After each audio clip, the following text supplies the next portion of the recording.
I was so young when he worked for Garner PD, so I was born in '72.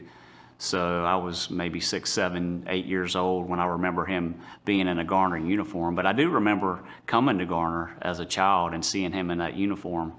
And I think that was probably one of the first moments that I thought, maybe that's what I want to do when I grow up.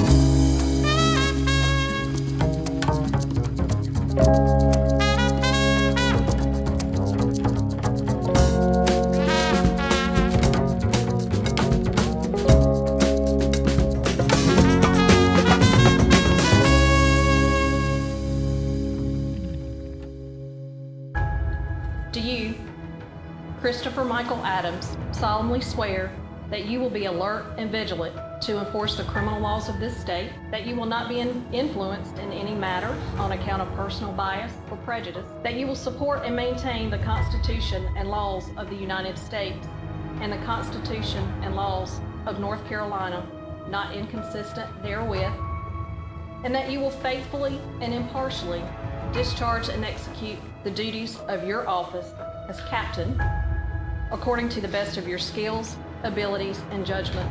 So help you God. I do. And a lot of kids have those aspirations to be firemen or policemen, police officers or what have you, but my uncle started here in the '70s. Something really hit home with me seeing him in that uniform. I guess he was my uncle, and the more I learned about the job as I got older, I was like, yeah, that's what I want to do. Went to the Marines when I was 19 years old. As a Marine, you go through the boot camp in Parris Island, and you're getting bit by the sand fleas, and you swat them. You got to stand at attention, and you get to even go roll around with them in the sand pit. It's a lot of fun. But I mean, all joking aside, I needed that at that part of my life, because growing up, I wasn't very disciplined as far as schooling and that sort of thing. Nobody signs up to work in corrections. MP, a military police officer, so guess where I got to work?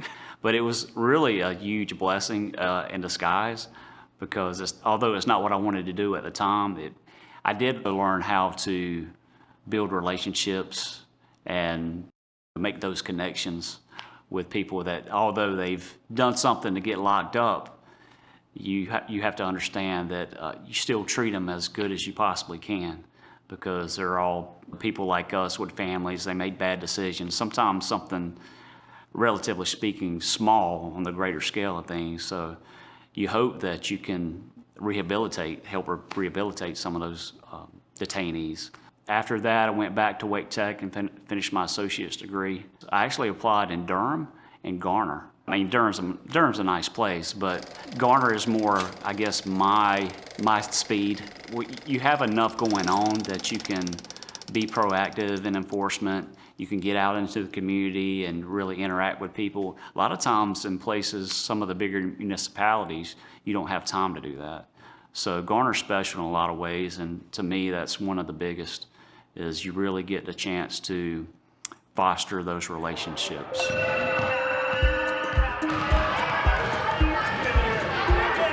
About 2012, I started at Avery Street volunteering, playing basketball with kids, spending time with them, mentoring them. PAAL is a youth crime prevention program where police officers and youth in our community come together to build relationships. At the time, they wanted me to join the board, and I was like, I don't know if I'm all about that. I just like to spend time and play with the kids, but they did talk me into joining the board as well, and I'm very glad I did. It was neat to, as a volunteer, to have a say-so in what the board was discussing and decisions that were being made for PAAL. It's been so rewarding. It's really opened my eyes. So going all the way from being a volunteer to a committee chair to now the director of PAAL, I've seen it from different angles. The lives impacted. As you start spending time with these kids, and because you're trying to help their life and enhance relationships, build trust, build legitimacy in the community, both with the kids and their families and their teachers and principals and everybody.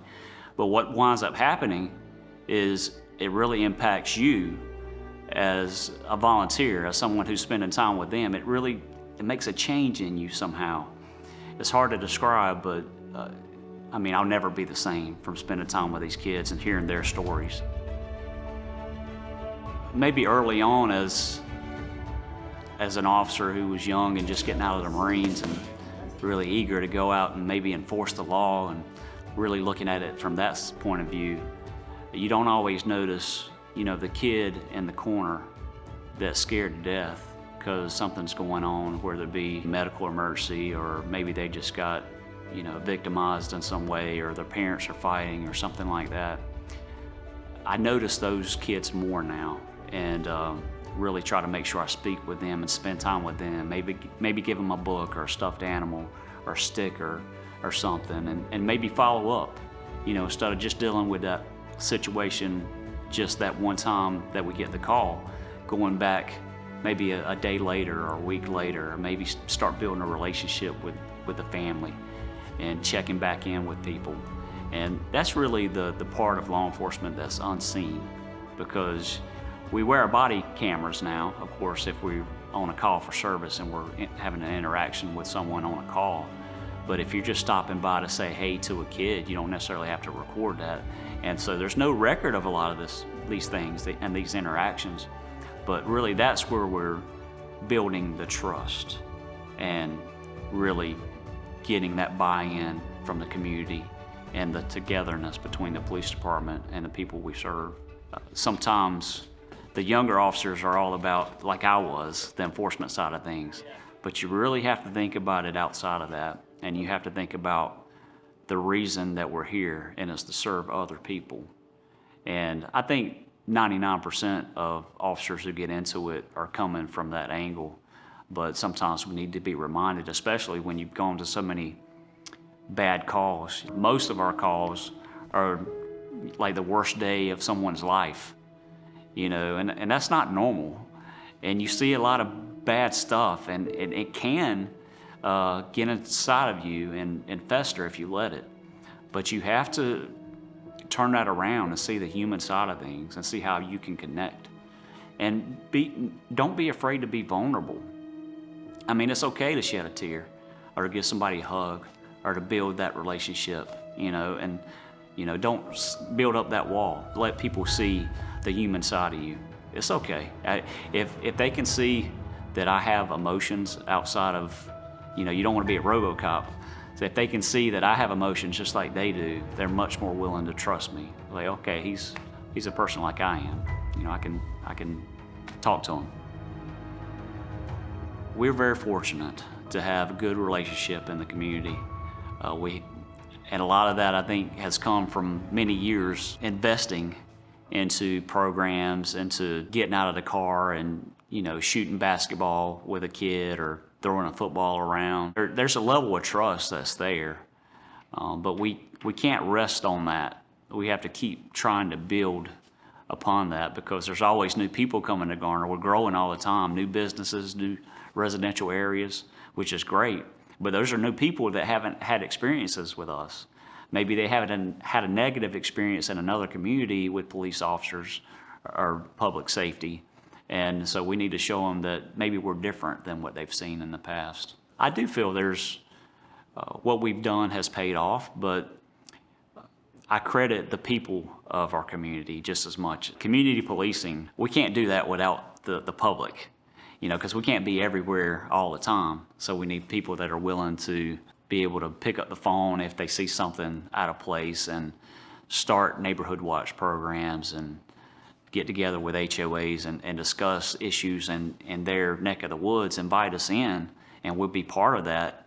But we need everybody to be part of not only looking for the crime that's happening, but building up the community in other ways and serving on civic organizations and doing that sort of thing. Helping with PAAL, you know, we're always accepting new volunteers. So it's a great community. A great place to live is really, is true. A great place to be.